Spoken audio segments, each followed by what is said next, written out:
Welcome to special drive. నేను కీర్తి. విశాఖ ఉక్కు plant ఆంధ్రప్రదేశ్లో ఒక సెంటిమెంట్తో కూడిన పారిశ్రామిక చిహ్నం. దీని భవిష్యత్తు గురించి ఆందోళనలు, చర్చలు కొనసాగుతున్న సమయంలో టీడీపీ ఎంపీలు ఇటీవల ఢిల్లీలో కేంద్ర ఉక్కు శాఖ మంత్రి హెచ్డి కుమారస్వామిని కలవడం రాజకీయ, కార్మిక వర్గాల్లో కలకలం రేపింది. ఈ సమావేశం ఉక్కు పారిశ్రామిక అభివృద్ధి, ముఖ్యంగా విశాఖ స్టీల్ ప్లాంట్ సమస్యపై కేంద్రీకృతమైందని టీడీపీ ఎంపీలు ప్రకటించారు. అయితే ఈ భేటీ ఉద్దేశంపై మాజీ ఐఏఎస్ అధికారి ఈఏఎస్ఎస్ శర్మ బహిరంగ లేఖ కొత్త వివాదానికి దారితీసింది. అయితే ఇదే అంశాన్ని మరో కోణంలో చూస్తే ఈ భేటీని రాష్ట్ర ఆర్థిక, పారిశ్రామిక అభివృద్ధికి ఒక వ్యూహాత్మక చర్యగా చూడవచ్చంటున్నారు నిపుణులు. ఆంధ్రప్రదేశ్లో పెట్టుబడులను ఆకర్షించడం, కొత్త ఉక్కు ప్లాంట్ స్థాపన ద్వారా ఉపాధి అవకాశాలను సృష్టించడం వంటివి రాష్ట్ర ప్రభుత్వం, టీడీపీ లక్ష్యంగా ఉండవచ్చని చెప్పుకొస్తున్నారు. ఏఎంఎన్ఎస్ ప్లాంట్ స్థాపన రాష్ట్రంలో ఆర్థిక వృద్ధిని, ఉపాధిని పెంచే అవకాశం ఉందని, ఈ ప్రయత్నాలు విశాఖ స్టీల్ ప్లాంట్కు హాని కలిగించేలా ఉంటే అది స్థానిక ప్రజల సెంటిమెంట్ను దెబ్బతీస్తుందని వివరిస్తున్నారు.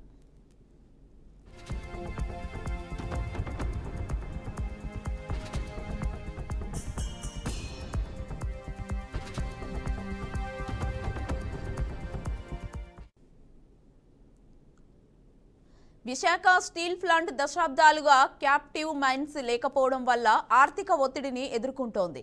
ఇది ఉత్పత్తి ఖర్చులను పెంచడంతో పాటు ప్లాంట్ లాభదాయకతను దెబ్బతీసింది. ఈ నేపథ్యంలో టీడీపీ ఎంపీలు కేంద్ర మంత్రిని కలిసి రాష్ట్రంలో ఉక్కు పరిశ్రమ అభివృద్ధికి సంబంధించిన అంశాలను చర్చించడం సహజంగానే భావించవచ్చు. వారు అనకాపల్లి జిల్లాలో Arcelor Mittal, Nippon steel, AMNS integrated steel plant స్థాపనకు సంబంధించి ఐరన్ ఓర్ కేటాయింపు, స్లర్రీ పైప్లైన్ ఏర్పాటు వంటి అంశాలపై కేంద్రం సహకారం కోరినట్లు వార్తలొచ్చాయి. ఇది రాష్ట్రంలో పారిశ్రామిక అభివృద్ధిని, ఉపాధి అవకాశాలను పెంచే దిశగా ఒక సానుకూల చర్యగా కనిపిస్తోంది. అయితే మాజీ ఐఏఎస్ అధికారి శర్మ లేఖ ఈ భేటీ వెనుక ఒక హిడెన్ ఎజెండా ఉందని ఆరోపించడం ద్వారా వివాదానికి ఆజ్యం పోసింది. శర్మ ఆరోపణల ప్రకారం టీడీపీ ఎంపీలు విశాఖ స్టీల్ ప్లాంట్ పరిరక్షణ కోసం కాకుండా ఏఎంఎన్ఎస్ వంటి ప్రైవేట్ సంస్థలకు ప్రయోజనం చేకూర్చే లక్ష్యంతో కేంద్ర మంత్రిని కలిశారని అనుమానం వ్యక్తం చేశారు.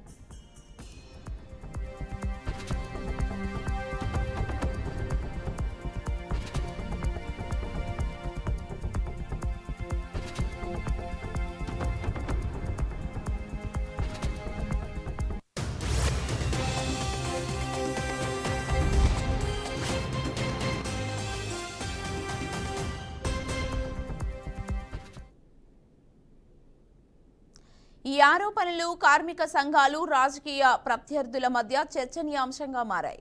విశాఖ స్టీల్ ప్లాంట్ను కాపాడడం కోసం గతంలో 67 మంది కమ్యూనిస్ట్, స్వతంత్ర ఎంపీలు, ఎమ్మెల్యేలు రాజీనామాలు చేసిన చరిత్ర ఉంది. ఇలాంటి సెంటిమెంట్ నేపథ్యంలో టీడీపీ ఎంపీలు ప్రైవేట్ సంస్థలకు మద్దతుగా పనిచేస్తున్నారన్న ఆరోపణలు తీవ్ర విమర్శలకు దారితీశాయి. టీడీపీ ఎంపీలు తమ భేటీ ఉద్దేశంపై స్పష్టత ఇవ్వడం ద్వారా అనుమానాలను నివృత్తి చేయాల్సిన అవసరం ఉంది. విశాఖ స్టీల్ ప్లాంట్కు క్యాప్టివ్ మైన్స్ కేటాయింపు, ఆర్థిక స్థిరత్వం కోసం చర్యలు తీసుకోవడంపై దృష్టి పెడితే ఈ వివాదం సమసిపోవచ్చు. శర్మ లేఖ రాజకీయ ఉద్దేశంతో రాసినదైనా లేక ఆరోపణలకు ఆధారం ఉన్న ఈ విషయంలో పారదర్శకత కీలకం. మెత్తగా ఈ భేటీ విశాఖ స్టీల్ ప్లాంట్ను కాపాడడానికి సంబంధించిన ఒక భాగమా, లేక రాష్ట్రంలో కొత్త పరిశ్రమల స్థాపనకు సంబంధించిన వ్యూహమా అన్నది స్పష్టమైన సమాచారం బహిర్గతం కాకుండా అనుమానాలు కొనసాగుతున్నాయి.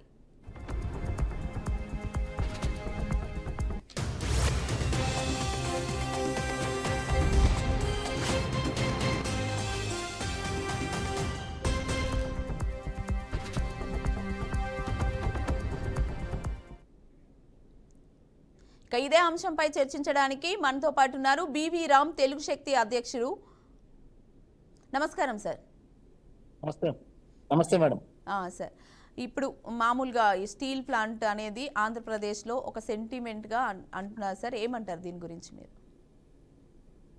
డెఫినెట్గా మేడం, విశాఖపట్నం స్టీల్ ప్లాంట్ అది ఉత్తరాంధ్రకి, ఆంధ్రప్రదేశ్ కూడా తలమణకం. అసలు విశాఖపట్నం స్టీల్ ప్లాంట్ లేకపోతే అసలు విశాఖపట్నమే లేదు. ఇవాళ విశాఖపట్నం మరి ఆ రోజు ఎందరో మంది త్యాగాలు చేసి స్టీల్ ప్లాంట్ భూములు ఇచ్చారు. 60,000 ఎకరాలు భూములు ఇచ్చి ఈవేళ ఇంకా 6 కార్డులు ఇంకా ఎక్కడ పర్మనెంట్ చేయలేదు, జాబ్స్ అవ్వలేదు. మరి అలాంటిది వేళ గత ప్రభుత్వంలో స్టీల్ ప్లాంట్ ప్రైవేట్గా చేసినప్పుడు గత ప్రభుత్వంలో ప్రతిపక్షంగా ఉన్న టీడీపీ ఎమ్మెల్యేగా ఇప్పుడున్న పల్లా శ్రీనివాస్ గారు అమరనాథ్ కూడా చేశారు. మరి నిజంగా స్టీల్ ప్లాంట్ ప్రైవేట్గా చేస్తే ఈ విశాఖపట్నం కాదు ఉత్తరాంధ్రకి తీరం ద్రోహం చేయబోతున్నారు రాజకీయ నాయకులు అందరూ, అన్ని పార్టీ వాళ్ళు. మేము ఒకటే చెప్తున్నాం, అసలు స్టీల్ ప్లాంట్ లేకపోతే విశాఖపట్నం లేదు. ఇవాళ విశాఖపట్నం స్టీల్ ప్లాంట్ వల్ల విశాఖపట్నంలో ఎన్నో యాన్సర్ యూనిట్లు వచ్చినాయి. మరి అలాగే రాజమండ్రి వరకు ఈస్ట్ గోదావరి వరకు కూడా యాన్సర్ యూనిట్స్ డెవలప్ అయినాయి. ఈవేళ అంత చరిత్ర స్టీల్ ప్లాంట్ ఉంది. మరి అలాంటి స్టీల్ ప్లాంట్ ని వేళ మరి ఎవరి కోసం దాన్ని చేస్తారో తెలియట్లేదు. ఇది నిజంగా చాలా ఘోరం. మరి రాజకీయ పార్టీలు అందరూ తల ఒక పార్టీ తల ఒక డ్రామా ఆడుతున్నారు. మేము డెఫినెట్ గా కోరుతున్నాం చంద్రబాబు నాయుడు గారిని స్టీల్ ప్లాంట్ పైన స్టాండ్ ఉండాలని చెప్పి అంటున్నాం. ఎందుకంటే విశాఖపట్నం ఇది తలమానికం. అసలు విశాఖపట్నం ఉండేదే కదా స్టీల్ ప్లాంట్ లేకపోతే. ఇవాళ విశాఖపట్నం ఆంధ్రప్రదేశ్ ఆర్థిక రాజధాని అంటున్నారంటే బికాస్ ఆఫ్ స్టీల్ ప్లాంట్. మరి అలాంటి స్టీల్ ప్లాంట్ కాపాడాల్సిన బాధ్యత ఈ ప్రభుత్వం పైన ఉంది. మరి గత ప్రభుత్వం చేసిన తప్పిదాలు చాలా ఉన్నాయి, మేము ఇదే అన్నారు. కానీ మరి ఈ ప్రభుత్వం, మేము కేంద్ర ప్రభుత్వంలో మేము భాగస్వామ్యం ఉన్నాం. మరి టీడీపీ సపోర్ట్ తోనే వీళ్ళ కేంద్ర ప్రభుత్వం సాగుతుంది. కాబట్టి డెఫినెట్ గా స్టీల్ ప్లాంట్ విషయంలో టీడీపీ స్పష్టతగా ఉండాలి. డెఫినెట్ గా కేంద్రంతో పోరాడైనా సరే టీడీపీ పార్టీ ఎట్టి పరిస్థితుల్లో స్టీల్ ప్లాంట్ ప్రైవేట్ గా చేయకుండా చూడాలి బాధ్యత. కానీ ఇవాళ మీరు అన్నట్టు తలో ఒక పార్టీ తన మాట మాట్లాడుతున్నారు. ఇది స్పష్టత ఇవ్వాలని చెప్పి మేము డిమాండ్ చేస్తున్నాం. మామూలుగా ఇప్పుడు మాజీ ఐఏఎస్ ఉన్నారు కదా సార్, అతను ఒక స్టేట్మెంట్ చేస్తున్నారు కదా, దాని మీద మీరు ఏమంటారు? మేడం స్టేట్మెంట్ అంటే ఏమని ఇచ్చారు మేడం స్టేట్మెంట్? మామూలుగా మనం చూసుకుంటే అది ప్రయోజనం కోసమే భేటీ అయ్యారు అనేది కొంచెం మాట్లాడుతున్నారు కదా సార్. వాళ్ళ ప్రయోజనం కోసమే అయ్యారు భేటీ అంటున్నారు కదా. మరి డెఫినెట్ గా వాళ్ళు ప్రయోజనాల కోసం భేటీ ఆరోపణలు. ఎందుకంటే వీళ్ళు స్పష్టమైన స్టాండ్ తీసుకోవాలి. వాళ్ళ ప్రయోజనం కోసం చేస్తే డెఫినెట్ గా ప్రజలు ఊరుకోరు. ఎందుకంటే విశాఖపట్నం స్టీల్ ప్లాంట్ అనేది విశాఖపట్నం తలమానకం. ఈవేళ మేము ప్రైవేటీకరణ చేసి అనకాపల్లిలో వచ్చి స్టీల్ ప్లాంట్ మేము వాళ్ళకి ఐరన్ ఓర్స్ కేటాయిస్తాం, ఇవి చేస్తాం అని చెప్పి అంటున్నారు. మరి ఇప్పుడున్న విశాఖపట్నం స్టీల్ ప్లాంట్ ని, ఒక చరిత్ర ఉన్న స్టీల్ ప్లాంట్ ని ఇవాళ నాశనం చేస్తారంటే ఎవరు సహించరు. ముఖ్యంగా విశాఖపట్నం ప్రజలు ఊరుకోరు. డెఫినెట్ గా వాళ్ళ రాజకీయ నాయకులు వాళ్ళ స్వార్థం కోసం చూసుకోవాలన్నా సరే ఇది వాళ్ళ రాజకీయ భవిష్యత్తుకి సమాప్తం పడిపోతుంది. డెఫినెట్ గా ఎవరైనా సరే విశాఖపట్నం స్టీల్ ప్లాంట్ వాళ్ళ స్వార్థ ప్రయోజనాల కోసం వాడితే మాత్రం డెఫినెట్ గా వాళ్ళు రాజకీయ సంబంధం మనం చేస్తాం. 67 మంది ఉద్యోగులు రాజీనామా చేసిన చరిత్ర ఉంది అనేది ఉంది కదా సార్, దాని మీద ఏమంటారు? సార్ డెఫినెట్ గా, ఎందుకంటే ఇప్పుడు ఆల్రెడీ మనం చూస్తే స్టీల్ ప్లాంట్ లో కూడా కాంట్రాక్ట్ వర్కర్స్ ని కూడా ఆ మధ్యన తొలగించారు. మళ్ళీ ఈ మధ్య కాలంలో మళ్ళీ ఎన్రోల్ చేసుకుంటున్నారు. అంటే ఇదొక ప్లాన్ ప్రకారం, కుట్ర ప్రకారం వెళ్తుంది. డెఫినెట్ గా ఒక కేంద్ర ప్రభుత్వ సంస్థ కేంద్ర ప్రభుత్వం నడపలేకపోతే ఇది నిజంగా కేంద్ర ప్రభుత్వం క్షేమం ఇది. ఎందుకంటే ఒక స్టీల్ ప్లాంట్ ఒకప్పుడు నష్టాలు ఉన్న స్టీల్ ప్లాంట్ లాభాల్లోకి వచ్చింది. ఈవేళ వీళ్ళు ఐరన్ ఓర్స్ కేటాయించకుండా ప్రైవేట్ కట్టిపెట్టాలని చూస్తే మాత్రం డెఫినెట్ గా బీజేపీ తగిన తిరించుకుంటుంది. డెఫినెట్ గా ఇప్పుడు దాకా మరి దగ్గుపాటి పురంధేశ్వరి గతంలో మరి ఉన్న నాయకులు మరి అందరూ అంటున్నారు, ఎంతవరకు వింటారు మరి కార్మిక నాయకులు మరి ఇల్లు మాట్లాడుతున్నారు. సో డెఫినెట్ గా స్టీల్ ప్లాంట్ విషయంలో మాత్రం ముఖ్యంగా రాష్ట్ర ప్రభుత్వం స్టాండ్ తీసుకోవాలి. చంద్రబాబు నాయుడు గారు ఎట్టి పరిస్థితుల్లో ప్రైవేటీకరణ ఒప్పుకోకూడదు. మరి గత ప్రభుత్వం చూసాం, జగన్మోహన్ రెడ్డి అవసరమైతే స్టీల్ ప్లాంట్ మేమే తీసుకుంటాం అని చెప్పన్నారు. ఇవాళ మరి ఈ ప్రభుత్వం అది చంద్రబాబు నాయుడు వైఖరి చెప్పినప్పుడు మాట్లాడుతాం. ఇంకా రాష్ట్ర ప్రభుత్వం ఇంకా ముఖ్యమంత్రి ఇంకా వైఖరి ఇంకా బయట పెట్టలే. డెఫినెట్ గా అన్నారు. పవన్ కళ్యాణ్ గారు కూడా ఎన్డీలో భాగస్వామి ఉన్నారు. డెఫినెట్ గా పవన్ కళ్యాణ్ గారు కూడా స్టీల్ ప్లాంట్ కార్మికులు కలిశారు. డెఫినెట్ గా మరి పవన్ కళ్యాణ్ గారు ఇదే న్యాయం చేస్తారని ఉంది. డెఫినెట్ గా చంద్రబాబు నాయుడు పవన్ కళ్యాణ్ వాళ్ళు స్టాండ్ చెప్పినప్పుడు మనం మాట్లాడాలి తప్ప ఈ ఎంపీలు భేటీలు ఇవన్నీ రకరకాల పుకార్లు రకరకాలు వస్తున్నాయి. డెఫినెట్ గా చంద్రబాబు నాయుడు పవన్ కళ్యాణ్ స్టాండ్ క్లారిటీగా చెప్పినప్పుడు డెఫినెట్ గా అప్పుడు మనకు అర్థమవుతుంది మేడం. అంతేగాని వీళ్ళు భేటీలు దేనికి భేటీలలో రకరకాల పుకార్లు వస్తున్నాయి. దాని మీద మేము స్పందించుకోలేదు. డెఫినెట్ గా చంద్రబాబు నాయుడు గారు పవన్ కళ్యాణ్ స్టాండ్ ఏంటో వాళ్ళు ప్రకటన చేయాలని చెప్పి డిమాండ్ చేస్తున్నాం. టీడీపీ ఎంపీల ఉద్దేశం మామూలుగా ఉద్దేశం స్పష్టం చేయాలని డిమాండ్ చేస్తున్నారు కదా సార్, దీని మీద ఏమంటారు? డెఫినెట్ గా మేడం, ఎందుకంటే ప్రజల్లో అటు స్టీల్ ప్లాంట్ కార్మికుల్లో కానీ ఇటు ఉత్తరాంధ్ర ప్రజల్లో కానీ ఒకటి ఉంది.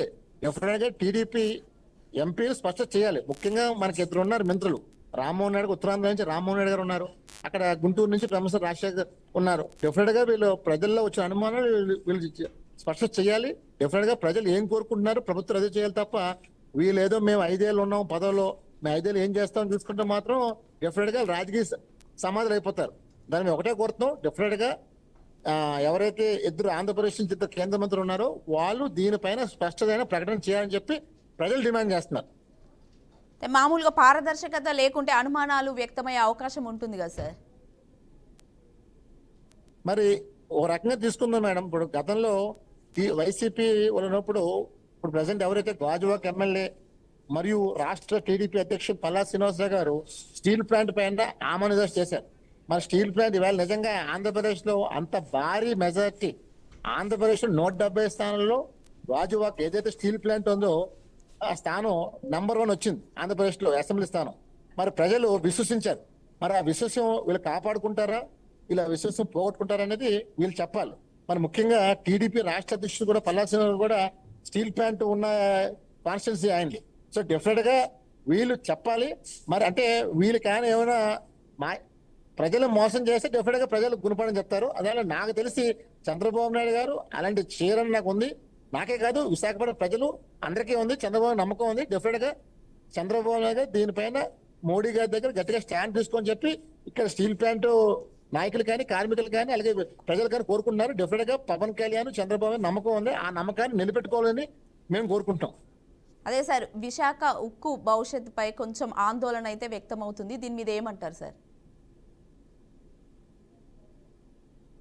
అదే చెప్తాం కదా మేడం, డెఫినెట్ గా మనకి మన 2021 లో ప్రకటించారు ఏది విశాఖకు ప్రైవేటీకరణ చేస్తా అని చెప్పి. అప్పుడే మన దగ్గర 4 సంవత్సరాలు దాటిపోయింది మేడం. సో 4 సంవత్సరాల నుంచి ముందుకు వెళ్ళలేదు. మరి డెఫినెట్ గా గట్టిగా మన ప్రభుత్వం గట్టిగా స్టాండ్ తీసుకొని గట్టిగా పట్టుకుంటే ఏమైనా జరుగుతుంది. అంతేకాని ప్రభుత్వాలు అంటే కేంద్రానికి భయపడి వదిలేస్తున్నావా ఏంటని స్పష్టత చేయాలి. ఇవాళ కూటమి ఎన్డీఏ అంటే బీజేపీ, టీడీపీ, జనసేన 3 పార్టీలు కలిసి ఎన్డీఏ కూటమి ఉంది ఆంధ్రప్రదేశ్ లో. మరి డెఫినెట్ గా ప్రజలు కూడా విశ్వసించి నమ్మి గత ప్రభుత్వం మీద విసిగి చెంది ఈ ప్రభుత్వానికి 124 సీట్లు ఇచ్చారు. మరి డెఫినెట్ గా ఇది ప్రజా ప్రభుత్వం, ప్రజల కోసం పనిచేస్తారనే ప్రజలందరూ భావిస్తున్నారు. మరి డెఫినెట్ గా ఆ నమ్మకాన్ని చంద్రబాబు నాయుడు నిలబెట్టుకుంటారనేది మేము పూర్తి ఆశాభావం వ్యక్తం చేస్తాం. డెఫినెట్ గా అదే కానీ ఒకవేళ ఏమైనా తేడా జరిగితే డెఫినెట్ గా ప్రజలు ఉద్యమిస్తారు. అంటే ప్రజలు ప్రాణాలు పోయినా లెక్క చేయమంటే ఆ స్థాయికి వెళ్ళిందంటే మరో స్వతంత్ర పోరాటానికి సిద్ధం కావాల్సిన సమయం ఆసరమవుతుందని చెప్పి ప్రభుత్వం మనం చేస్తున్నాం. అయితే సార్, విశాఖ స్టీల్ ప్లాంట్కు క్యాప్టివ్ మైన్స్ కేటాయింపు ఆర్థిక స్థిరత్వం కోసం చర్యలు తీసుకోవడంపై దృష్టి పెడితే ఈ వివాదం సమసిపోవచ్చని అంటున్నారు, దీనికి మీరు ఏమంటారు సార్? డెఫినెట్ గా మేడం, అసలు Visakhapatnam steel plant captive mines మొదటి నుంచి లేదు. ఇదే సమస్య ఫస్ట్ నుంచి అడుగుతున్నారు. ఇది ఎందుకు మరి చిత్తశుద్ధి చేయట్లేదు అర్థం కావట్లేదు. మరి రేపు భవిష్యత్తులో రాబోయే అనకాపల్లి దానికి కేటాయించడానికి సిద్ధపడుతుంది, కానీ విశాఖపట్నం స్టీల్ ప్లాంట్ మీద ఎందుకు ఇలా చులకన భావం చేస్తారో అర్థం కావట్లేదు. డెఫినెట్ గా ప్రభుత్వం దాన్ని ఒత్తిడి తేవాలి. ఇవాళ విశాఖపట్నం స్టీల్ ప్లాంట్ అది క్యాప్టివ్ మైన్స్ కానీ వేస్తే డెఫినెట్ గా steel plant number 1 steel plant అవుతుంది. దాని నష్టాలు ఏం లేదు. మరి రాజకీయ నాయకులు దీన్ని ఎందుకు కావాలని దీన్ని తెచ్చి ఎందుకు చేయాలో మాకు అర్థం కావట్లేదు. డెఫినెట్ గా ప్రజలు ఒకటే కోరుకున్నారు, స్టీల్ ప్లాంట్ ప్రైవేటీకరణ చేస్తే మాత్రం అది పతనానికి నాంది తీస్తుందని చెప్పి మనం చేస్తున్నాం. ఓకే, అయితే శర్మ లేఖ రాజకీయ ఉద్దేశంతో రాసిందైనా లేదా ఆరోపణలకైనా ఆధారం ఉన్న ఈ విషయంలో పారదర్శకత కీలకం అంటున్నారు, దీని మీద మీరు ఏమంటారు సార్? ఏం మేడం? మామూలుగా శర్మ లేఖ రాజకీయ ఉద్దేశంతో రాసినదేనైనా లేదా ఆరోపణలకు ఆధారం ఉన్నా ఈ విషయంలో పారదర్శకత కీలకం అంటున్నారు. నాకు అర్థం కదా మీరు చెప్పిన పాయింట్. ఫస్ట్ వర్డ్ ఏంటి మేడం? ఇప్పుడు శర్మ లేఖ రాశాడు కదా సార్, శర్మ లేఖ రాజకీయ ఉద్దేశంతో రాసినదేనైనా శర్మ లేఖ రాజకీయ ఉద్దేశంతో అంతేగా మేడం. ఇప్పుడు ఏదైనా సమస్యని ఆందోళన చేసి అందరూ కూర్చొని ఆల్ కమిటీస్ పార్టీస్ తో మీటింగ్ పెట్టి చేయాలి, కానీ ఉత్తరం రాసి ఇది రాసి ఎవరు మట్టి దాన్ని స్వార్థంగా వాడుతున్నారు. డెఫినెట్ గా అంకిత భావం చిత్తశుద్ధి ఉంటే డెఫినెట్ గా ఇలా లేఖలు రాయటం కాదండి, పోరాటం చేయమండి. నిజంగా ఆయన అంకిత భావం ఉంటే స్టీల్ ప్లాంట్ కోసం ఉంటే ఆ రోజు పొట్టు శ్రీరాములు గారు రాష్ట్రం కోసం ఎలాగైతే అమలు చేశారో ఆ త్యాగం చేయమని చెప్తాను. ఏ ఒక్కరికి త్యాగం ఉండదు, కేవలం స్వార్థం కోసం వాళ్ళ పబ్బం కోసం డ్రామాలు ఆడుతున్నారు తప్ప నిజంగా శాశ్వతంగా వాళ్ళకి నిజంగా ప్రేమ ఉంటే నిజంగా శర్మ గారిని అమలు చేయమని చెప్పండి, మేము మద్దతు ఇస్తాం. వాళ్ళు చేయమని చెప్పండి. దాని రాజకీయాలు వద్దని చెప్పండి. వీళ్ళకి మనం కాపాడుకోవాలి, స్టీల్ ప్లాంట్ కోసం పోరాడమని చెప్పండి, ఒప్పుకుంటాం. కానీ రాజకీయాల కోసం, వాళ్ళ పబ్బాల కోసం లేఖలు రాసి ప్రజల్లోని ఒక లేనిపోయిన కన్ఫ్యూజన్ క్రియేట్ చేసి అనవసరంగా అజలు చెప్తున్నారు. దాని ఇది మంచి పద్ధతి కాదు. నేను ఒకటే కోరుతున్నాను, ఈ ప్రభుత్వాన్ని చిత్తశుద్ధి ఉంటే ఆల్ పార్టీస్తో ఇంక్లూడింగ్ వైసీపీతో ఆల్ పార్టీస్తో మీటింగ్ ఏర్పాటు చేయమని చెప్పండి. కేంద్ర ప్రైమ్ మినిస్టర్ తీసుకోమని చెప్పండి. ఇది చేయమని చెప్పండి. ఇది చేయకుండా వీళ్ళు డ్రామాలు ఆడి అదాడి ఇది ఆడి మన ఎంపీలు కూడా ఇంతమంది ఎంపీలు ఇచ్చారు, 21 మంది ఎంపీలు ఇచ్చారు. మరి విశాఖపట్నంలో హైయెస్ట్ మెజార్టీ ఇచ్చారు ఎంపీకి, అలాగే వాజ్పేయికి హైయెస్ట్ మెజార్టీ ఇచ్చారు. నిజంగా చిత్తశుద్ధి ఉంటే విశాఖపట్నం స్టీల్ ప్లాంట్ కోసం పదవులు త్యాగం చేయమని డిమాండ్ చేస్తాం. సార్, మొత్తంగా ఈ భేటీ విశాఖ స్టీల్ ప్లాంట్ను కాపాడడానికి సంబంధించిన ఒక భాగం అంటారా? అంటే డెఫినెట్ గా మేము ఆశిస్తున్నాం. దాని స్టీల్ ప్లాంట్ కాపాడటం కోసం, క్యాపిటల్ మైన్స్ కోసం వీళ్ళు ఎంపీలు పోరాడుతున్నారని మేము ఆశిస్తున్నాం. అంతేగాని అమ్మి ఉద్దేశం ఉంటే అది ప్రభుత్వం కూడా చెడ్డ పేరు వస్తుంది. దాని డెఫినెట్ గా గత ప్రభుత్వం ఈ చేయలేదు కాబట్టే ప్రజలు ఓడించారు. అందువల్ల ఆ తప్పిదం వీళ్ళు చేస్తారని మేము అనుకుంటలేదు. దాని డెఫినెట్ గా వీళ్ళు పోరాడతారు, స్టీల్ ప్లాంట్ ప్రైవేటీకరణ కాకుండా కాపాడతారని మా పూర్తి ఆశాభావం ఉందని చెప్పి మనం చేస్తున్నాం. క్యాప్ స్టీల్ మైన్స్ లేకపోవడంతో ఆర్థిక ఒత్తిడి ఎదుర్కొంటున్న స్టీల్ ప్లాంట్ అంటున్నారు. దీనికి ఏమంటారు సార్ మీరు? కరెక్టే మేడం. క్యాప్టివ్ మైన్స్ అది ఈ సమస్య ఈ రోజు అది ఫస్ట్ నుంచే సమస్య ఉంది. ఆ క్యాప్టివ్ మైన్స్ కోసం ఒత్తిడి తెమ్మంటున్నాం. ఎందుకంటే ఇవాళ ఎన్డీఏ ప్రభుత్వంలో టీడీపీ కీలక భాగస్వాము. టీడీపీ సపోర్ట్ విత్డ్రా చేస్తే ప్రభుత్వం కూలిపోతుంది కాబట్టి డెఫినెట్ గా చంద్రబాబు నాయుడు గారిని దీనిపైన ఒత్తిడి తెమ్మంటున్నాం, పవన్ కళ్యాణ్ గారిని. ఎందుకంటే ఇవాళ చంద్రబాబు నాయుడు గారు, పవన్ కళ్యాణ్ ఇద్దరు రాష్ట్రానికి 2 కళ్ళు లాంటి వారు. ఇవాళ మోడీ గారు ప్రభుత్వం కూడా ఇవాళ కీలక భాగస్వాములు ఇద్దరు. అందువల్ల వీళ్ళకి డెఫినెట్ గా ఒత్తిడి తీసుకొస్తే డెఫినెట్ గా క్యాప్టివ్ మైన్స్ కానీ కేటాయించినట్టు అయితే స్టీల్ ప్లాంట్ దశ మారిపోతుంది. అందువల్ల చంద్రబాబు నాయుడు, పవన్ కళ్యాణ్ పూనుకోవాలని చెప్పి ఇక్కడ ప్రజలందరూ కోరుకుంటాం, మనం చేస్తున్నాం. మామూలుగా గతంలో 67 మంది కమ్యూనిస్టులు, స్వతంత్ర ఎంపీలు, ఎమ్మెల్యేలు రాజీనామా చేసినారు అంటున్నారు కదా సార్. అలాంటి చరిత్ర కలిగిన ఈ స్టీల్ ప్లాంట్ ఇప్పుడు ఏమన్నా రాజీనామాలు చేసే అవకాశం ఉందంటారా? దీన్ని ఎలా తీసుకోవచ్చు అంటారు? మరి చెయ్యాలి మేడం. ఎందుకంటే మన గతంలో చూసాం, వైసీపీ టైంలో వచ్చినప్పుడు ఆ రోజు ఎమ్మెల్యేగా ఉన్న గంటా శ్రీనివాస గారు రాజీనామా లేఖ సమర్పించారు. మరి ఆ రోజు ఉన్న వ్యక్తులు కూడా రాజీనామా చేస్తా ఉన్నారు. డెఫినెట్ గా ఆ రోజు ఉన్న ప్రభుత్వంలో కూడా వైసీపీ ప్రభుత్వం విజయసాయి రెడ్డి గారు విశాఖపట్నం నుంచి స్టీల్ ప్లాంట్ దాకా బాధ్యత చేసుకుంటూ చెప్పారు. మరి వేళ చెప్పారు. అదలా వీళ్ళు నిజంగా వీళ్ళకి ఏమాత్రం చిత్తశుద్ధి ఉంటే రాజకీయ లబ్ధి కోసం కాదు, మనకు పదవి పోయినా పర్లేదు, భావి తరాల కోసం, ముందు భవిష్యత్తు కోసం త్యాగాల కింద సిద్ధం కావాలి తప్ప మాకొద్దు, మాకు రాజకీయం కోసం మేము అడ్డదాలు తొక్కుతామంటే మాత్రం దాన్ని ప్రజలు తిరగబడి చేస్తారు, గుణపడని చెప్తే మనం చేస్తాం. ప్రైవేటు సంస్థలకు అనుకూలంగా మార్చే దిశగా ఏమన్నా వీళ్ళు చేస్తున్నారంటారా? ఇది అంటే గతంలో మనం చూసాం, రాష్ట్ర ముఖ్యమంత్రి గారు పూర్తిగా క్లారిటీగానే ఉన్నారు. మరి వీళ్ళు అది చేస్తారని అనుకోవట్లేదు. చేస్తే మాత్రం డెఫినెట్ గా విశాఖపట్నంలో పెద్ద ఆందోళన అవుతుందండి. అప్పుడు ఎంతమంది ప్రాణాలు చంపేస్తారో చూస్తాం. డెఫినెట్ గా విశాఖపట్నం స్టీల్ ప్లాంట్ కోసం ప్రాణ త్యాగాలకైనా సరే ప్రజలు సిద్ధమవుతారు. మరి ఈ పరిస్థితి తెచ్చుకుంటారని అనుకుంటలేదు. డెఫినెట్ గా ప్రభుత్వం ముందు చూపుతో ఆలోచించి చేయాలని కోరుకుంటున్నాం. డెఫినెట్ గా ఇదే కానీ జరిగితే మాత్రం ప్రజలు తిరుగుబాటు చేస్తారు. ఆ రోజు ల్యాండ్ ఆర్డర్ ఫెయిల్ అవుతుంది, మొత్తం అన్ని రకాల యాక్సిడేషన్స్ వస్తాయి. దాని డెఫినెట్ గా విశాఖపట్నం స్టీల్ ప్లాంట్ ప్రైవేటీకరణకి ఒప్పుకోరండి. అంటే ప్రైవేటీకరణ చేయటం వీళ్ళు ఏదో అనుకుంటున్నారేమో కానీ అది కాదని మనం చేస్తాను. డెఫినెట్ గా ప్రజలు ఊరుకోరని మనం చేస్తారు. రాజకీయ నాయకులు ప్రజలు తిరగడం కూడా భయపడతారు. డెఫినెట్ గా ఆ పని చేయరని చెప్పి మాకు ఉందండి. డెఫినెట్ గా పవన్ కళ్యాణ్ మీద, చంద్రబాబు నాయుడు మాకు పూర్తి ఆశాభావం మనం చేస్తున్నాం. వాళ్ళు డెఫినెట్ గా వాళ్ళు ఏ రోజైతే అది కానీ చేశారో ఆ రోజు మీద చూస్తారు, ప్రజలు తిరుగుబాటు చూస్తారు. ఈ తిరుగుబాటుని ఆపటం ఎవరితరం కాదు. అసలు డెఫినెట్ గా ప్రజలు అభిష్టమే ప్రభుత్వం చేయాలి తప్ప, ప్రభుత్వం అనేది ప్రజల కోసం, ప్రజలు ఏం గురువు చేయాలి తప్ప వాళ్ళు ప్రభుత్వాలు కేంద్ర ప్రభుత్వం కానీ రాష్ట్ర ప్రభుత్వం కానీ ప్రజల కోసం పనిచేయాలి. అంటే ప్రజలకు ట్రస్టీగా ఉన్నా తప్ప వీళ్ళేమీ తీసుకోవాల్సిన లేదు. ప్రజలు ఏం కోరుకున్నా అదే మేము కోరుకుంటున్నాం. అయితే ఇది రాష్ట్రంలో పారిశ్రామిక అభివృద్ధిని, ఉపాధి అవకాశాలను పెంచే దిశగా ఒక సానుకూల చర్యగా కనిపిస్తుంది అంటున్నారు. మీరేమంటారు సార్ దీనికి? ఎలా కనపడుతుంది మేడం? నాకు అర్థం కాదు. ఇది ప్రైవేటీకరణ చేస్తే అవకాశాలు ఎలా పెరిగిపోతాయి మేడం? అర్థం కావట్లేదు. గడిచిన 5 ఏళ్ళలో రాష్ట్రాన్ని పూర్తిగా అతలాకతం చేసి పడదెప్పారు గత ప్రభుత్వం. ఈవేళ పెట్టుబడులు రావటానికే వేళ భయపడుతున్నారు రాష్ట్రానికి. సో ఉపాధి ఎలా పెరుగుతుంది అనుకుంటున్నారు మేడం? అంత ఈజీ కాదు మేడం ఉపాధి పెరగటం. ఎందుకంటే గడిచిన 5 సంవత్సరాల్లో అసలు మనకి ఆంధ్రప్రదేశ్కి ప్రత్యేక హోదా ఇస్తా అని చెప్పన్నారు. అది మనకి ఇచ్చిన హామీ. ఆ ప్రత్యేక హోదా ఇప్పుడు అప్పుడే 10 ఏళ్ళు అయిపోయింది, ప్రత్యేక హోదా లేదు. అసలు నాకు ఏ రకంగా ఉద్యోగ అవకాశం పెరుగుతాయి మేడం? ఇవాళ అంత ఆషామాషి కాదు మేడం. ఇవాళ ఈ రాష్ట్రంలో పెట్టుబడి పెట్టాలన్నా గడిచిన 5 ఏళ్ళలో రాష్ట్రాన్ని విధ్వంసం చేసి పడుతుంటారు సో గత ప్రభుత్వం. సో ఇవాళ పెట్టుబడిదారులు కూడా ముందుకు రావడానికి భయపడుతున్నారు. ఏదో మన ముఖ్యమంత్రిగా చంద్రబాబు గారు ఏదో పెట్టుబడులను ఆకర్షించడం కోసం వాళ్ళు ఇది చెప్తున్నారు, కానీ పెట్టుబడులు ఈవేళకు కూడా పెట్టడానికి ఆంధ్రప్రదేశ్ సంకోచిస్తున్నారు. డెఫినెట్ గా ఇది మంచి పద్ధతి. ఇప్పుడు స్టీల్ ప్లాంట్ కానీ మీరు ప్రైవేటీకరణ ఒకవేళ చేశారనుకోండి, డెఫినెట్ గా పెట్టుబడిదారు కూడా రావడం కూడా భయపడతారు. ఎందుకంటే ఈ ఆందోళనలు ఇవి చూసిన తర్వాత ఆ రాష్ట్రంలో పెట్టుబడులు పెట్టడం వద్దు అని చెప్పి ఉన్నారు అనుకోండి, ఆంధ్రప్రదేశ్ పూర్తిగా పతనం అయిపోద్ది. అందువల్ల అలాంటి తప్పుడు నిర్ణయం తీసుకోరనేది మేము భావిస్తున్నాం. డెఫినెట్ గా ఆ లెక్కలోకి వెళ్ళదని మేము కోరుకుంటున్నాం. డెఫినెట్ గా చంద్రబాబు గారు ఆయన పరిపాలనలో అలాంటి తప్పుడు నిర్ణయం తీసుకోరని చెప్పి మేము భావిస్తున్నాం మేడం. అయితే ఏఎంఎన్ఎస్ ప్లాంట్ స్థాపన రాష్ట్రంలో ఆర్థిక వృద్ధిని, ఉపాధిని పెంచే అవకాశం ఉందంటున్నారు. ఈ ప్రయత్నాలు విశాఖ స్టీల్ ప్లాంట్కు హాని కలిగించి ఉంటే అది స్థానిక ప్రజల సెంటిమెంట్ను దెబ్బతీస్తుందని అంటున్నారు. దీని మీద మీరు ఏమంటారు సార్? డెఫినెట్ గా మేడం, ఇప్పుడు మేము ఏదైనా పరిశ్రమ వస్తుందంటే పరిశ్రమ మేమేమి ఎవరు వ్యతిరేకం కాదండి. పరిశ్రమ వస్తే ఉపాధి వస్తుంది, దానివల్ల అక్కడ ఉన్న ప్రాంతాల అభివృద్ధి చెందుతాయి. దానిలో ఉన్న పరిశ్రమ చంపి కొత్త పరిశ్రమ ప్రోత్సహిస్తారంటే దీని అభివృద్ధి అనరు మేడం, దీని సర్వనాశనం ఉంటారు. దాని అభివృద్ధి ఎప్పుడంటే మనం బాగుంటూ ఇంకో పరిశ్రమ వస్తే బాగుంటుంది, కానీ ఒక పరిశ్రమ చంపేసి ఇంకో పరిశ్రమ ప్రోత్సహిస్తే దాని అభివృద్ధి అని చెప్పి అనరు మేడం.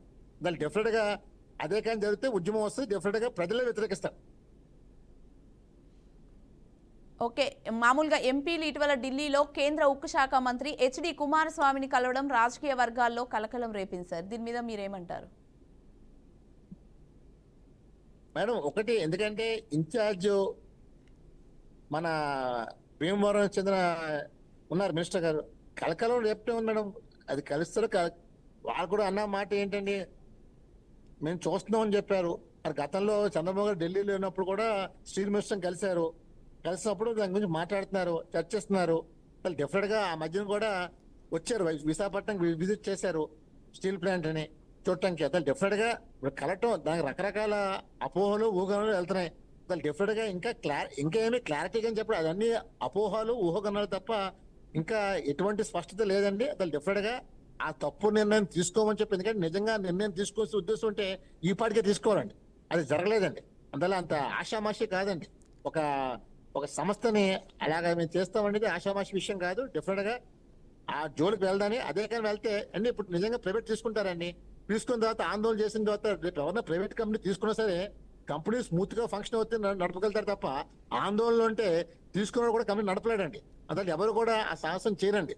రేపు ప్రైవేట్ వాళ్ళు కూడా తీసుకుందామన్నా సరే ఈ యాజిటేషన్ లో కంపెనీ రేపు ఎంప్లాయీస్ వస్తేనే కదా ఉత్పత్తి వస్తుంది. అసలు ఎంప్లాయీ వెళ్ళకపోతే ఎక్కడి నుంచి వస్తే చెప్పండి. అందువల్ల డెఫినెట్ గా ఇదేమంత ఆషామాషి విషయం కాదండి. డెఫినెట్ గా దీని మీద పూర్తి నమ్మకం ఉంది. డెఫినెట్ గా ప్రైవేట్ కింద కాదు, దీనికి క్యాప్టివ్ మైండ్స్ కానీ కేటాయిస్తే స్టీల్ ప్లాంట్ బ్రహ్మాండంగా ఉంటుంది. అందువల్ల డెఫినెట్ గా చంద్రబాబు గారు ఆ దశలో ఆలోచిస్తే బాగుంటుందని చెప్పి మా మనవండి. Okay, right. Thank you so much sir, మంచి విశ్లేషణ ఇచ్చారు. Thank you sir. Thank you madam.